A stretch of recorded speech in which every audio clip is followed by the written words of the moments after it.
दोस्तों, आज हमारे देश के कुछ मीडिया चैनल्स में किस तरह की पत्रकारिता हो रही है ये आप सभी लोग देख रहे होंगे। और उन्हीं मीडिया चैनल्स में से शामिल रिपब्लिक टीवी और उसके संपादक एडिटर अर्नब गोस्वामी की मुश्किलें लगातार बढ़ती जा रही हैं। अर्नब गोस्वामी का एक कथित व्हाट्सएप चैट जब से लीक हुआ है तब से लगातार अर्नब गोस्वामी की भागम भाग जारी है और अब अर्नब गोस्वामी को लेकर के कुछ और बड़ी खबरें आ रही हैं जिसके बारे में हम आपको अपडेट देने वाले हैं। अर्नब गोस्वामी को कुछ बड़े खुलासे, साथ ही साथ पुलिस की तरफ से अर्नब गोस्वामी को अब दबोचने की पूरी तैयारी कर ली गई है। साथ ही साथ एनबीए की तरफ से सख्त कार्रवाई अर्नब गोस्वामी के ऊपर की जा रही है।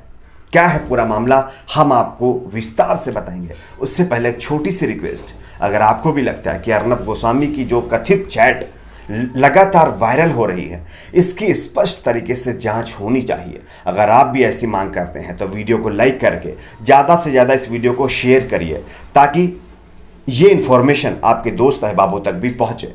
सबसे पहले तो मैं आपको बता दूं कि अर्नब गोस्वामी का कथित चैट, जिसमें बालाकोट से लेकर के कुछ ऐसी सीक्रेट चीजें जो हमारे देश के सेना के जवानों के पास, उसमें शामिल सीनियर अधिकारियों के पास रहती है, वो सारी इंफॉर्मेशंस जो है अर्नब गोस्वामी के पास पहुंच गई, जिसके चलते लगातार अब जो है विपक्षी पार्टियां तो सवाल खड़े ही कर रही हैं, साथ ही साथ अब देश की जनता भी अर्नब गोस्वामी के खिलाफ खड़ी हो गई है। सबसे पहले आप इस खबर को पढ़िए। इस खबर में देखिए, ब्रॉडकास्ट ऑडियंस रिसर्च काउंसिल यानी कि बार्क के पूर्व सीईओ पार्थो दासगुप्ता के साथ रिपब्लिक टीवी के editor and chief Arnab Goswami की करीब 1000 पेज की WhatsApp chats Mumbai crime branch ने अपनी चार्जशीट में अब शामिल कर ली है। इस चैट्स में कुछ बातचीत 2 साल पहले भारत की बालाकोट में की गई सैन्य कार्रवाई से भी जुड़ी हुई है, जिसकी जानकारी अर्नब गोस्वामी को पहले ही पता चल गई थी। और सवाल यहां पर खड़ा होता है कि जब ये सारी चीज़ें सीक्रेट होती हैं और कुछ खास लोगों के पास ये सब चीज़ों की जानकारी होती है, तो एडवांस में अर्नब गोस्वामी के पास ये सारी चीज़ें कैसे पहुंची, ये बहुत बड़ा मसला है और सेंसिटिव मामला है। खैर, व्हाट्सएप चैट सोशल मीडिया पर लीक होने के बाद मुंबई पुलिस और महाराष्ट्र सरकार से सवाल पूछा जा रहा है कि ऑफिशियल सीक्रेट्स एक्ट में अर्नब और दासगुप्ता के खिलाफ क्या कोई एफआईआर दर्ज होगी। इस केस की जांच से जुड़े एक वरिष्ठ पुलिस अधिकारी ने मंगलवार को एनबीटी को मुंबई पुलिस की कानूनी मजबूरियों के बारे में समझाया है। बताया जा रहा है कि इस अधिकारी के अनुसार यह 2 लोगों के बीच प्राइवेट चैट्स है।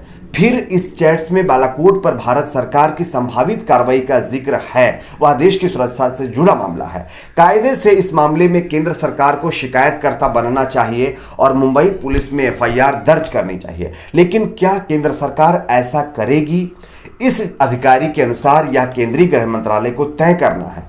लेकिन जो शिवसेना सरकार में, या हम ये कहें महाविकास आघाड़ी सरकार में जो गृह मंत्री है महाराष्ट्र के देशमुख, उन्होंने एक बड़ा बयान दे डाला है। इस अधिकारी का कहना है कि मुंबई पुलिस या राज्य सरकार इस बारे में केंद्र सरकार को आदेश दे सकती है, सिर्फ अपनी बात पहुंचा सकती है। मंगलवार को महाराष्ट्र के गृह मंत्री अनिल देशमुख ने कहा है कि मीडिया के जरिए अपनी बात केंद्र तक पहुंचाई भी है, लेकिन अभी तक पूरी तरह से सन्नाटा पसरा हुआ है। लेकिन अब मुंबई पुलिस अर्नब गोस्वामी के ऊपर शिकंजा कसने के लिए कानूनी सलाह ले रही है और बहुत जल्द अर्नब गोस्वामी के ऊपर एफआईआर होगी और साथ ही साथ इनके ऊपर कड़ी से कड़ी कार्रवाई करने की प्रक्रिया शुरू कर दी जाएगी। तो ये तो पहला मामला हो गया। अब हम आपको बताते हैं दूसरा मामला। जो दूसरा मामला है वो है बार्क, यानी कि रेटिंग सिस्टम में फिलहाल जो एक एजेंसी होती है जो मैनेज करती है रेटिंग सिस्टम को पूरे, उसके तहत अब एनबीए भी मांग कर चुकी है कि अर्नब गोस्वामी के ऊपर किन किन चीजों पर कार्रवाई होनी चाहिए और अर्नब गोस्वामी के ऊपर संभावित कार्रवाई क्या क्या हो सकती है। आप इस खबर को पढ़िए। आपको मैं दिखा रहा हूं, बताया जा रहा है कि रिपब्लिक टीवी के एडिटर अर्नब गोस्वामी और बार्क के पूर्व सीईओ पार्थ दास गुप्ता की कथित व्हाट्सएप चैट लीक होने के बाद अब न्यूज ब्रॉडकास्ट एसोसिएशन यानी एनबीए ने हैरानी जताते हुए अर्नब गोस्वामी के चैनल को टीआरपी रेटिंग से बाहर रखने का फैसला लेने पर विचार किया है। अब बताया जा रहा है कि उन्होंने एनबीए ने साफ कहा है कि हम ये चाहते हैं कि अर्नब गोस्वामी के चैनल यानी कि रिपब्लिक टीवी को रेटिंग एजेंसीज जो हैं वो रेटिंग में शामिल हुए जितने भी चैनल हैं उससे अलग किया जाए। साथ ही साथ उन्होंने ये भी कहा है कि रिपब्लिक टीवी की जो व्यूअरशिप है उसको भी प्रभावित किया जाएगा, यानी कि उसकी व्यूअरशिप भी अब खत्म की जाएगी।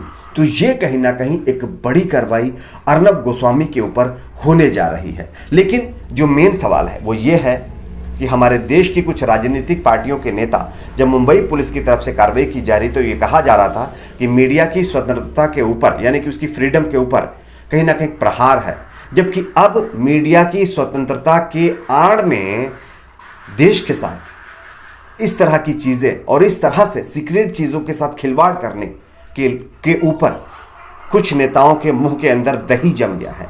एक भी बयान नहीं आया है, उल्टा ये कहा जा रहा है कि ये तो फ्रीडम ऑफ जर्नलिज्म है, यानी कि जर्नलिज्म के अंदर ये फ्रीडम है कि आप इस तरह की बातें कर सकते हैं। सोचिए जरा आप, क्या ऐसा हो सकता है?